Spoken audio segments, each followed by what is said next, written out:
RG Kar medical college হাসপাতালে জরুরি বিভাগে খুন ও ধর্ষিত মহিলা চিকিৎসক। একজন সিভিক ভলেন্টিয়ারকে ঘটনায় জড়িত সন্দেহে পুলিশ গ্রেপ্তার করলেও আড়ালে আরও কেউ আছে। এমনকি হাইকোর্ট পর্যন্ত পুলিশের উপর আস্থা রাখতে পারেনি। আদালতের নির্দেশে মহিলা চিকিৎসককে খুন ও ধর্ষণের ঘটনার তদন্তভার সিবিআই এর হাতে। নিজের কর্মস্থলেই খুন ও গণধর্ষিত নারী চিকিৎসক। রাগে ক্ষোভে দুঃখে ফুঁসছে মানুষ। লজ্জা রাখার কোনো জায়গা নেই। নারী সমাজ ডাক দিয়েছে, মেয়েরা রাত দখল করো। বুধবার রাত 11:55 রাজপথে নেমে আসবেন নারীরা। 5 মিনিট পরেই রাত 12টা।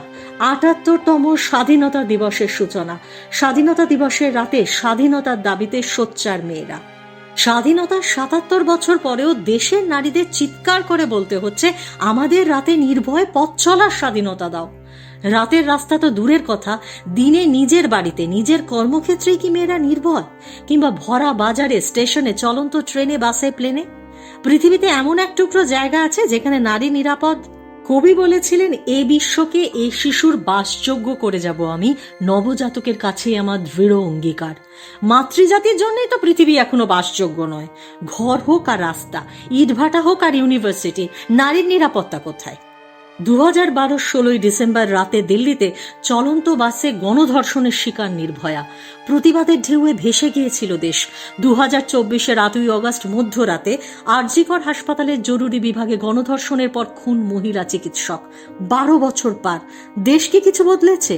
আবার প্রতিবাদে ফুঁসছে দেশ, টকবক করে ফুটছে বাংলা। এই 12 বছরে আরো কত নির্ভয়ার জীবনদীপ গেছে নিভে।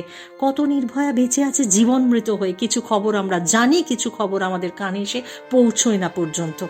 ধর্ষণ রোধে কড়া আইন করেছে সরকার, কিন্তু আইন করে কি ঠেকিয়ে রাখা যাচ্ছে নারীর বিরুদ্ধে অপরাধ?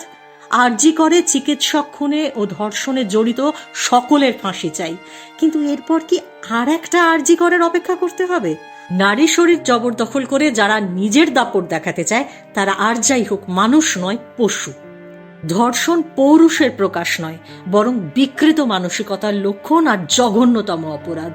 এই বোধ যতক্ষণ না পর্যন্ত পুরুষ জাতির মর্মে মর্মে গেঁথে যাচ্ছে, ততক্ষণ পর্যন্ত নারীর প্রতিবাদ চলতেই থাকবে, কারণ ততক্ষণ পর্যন্ত নারী কিছুতেই নিরাপদ নয়।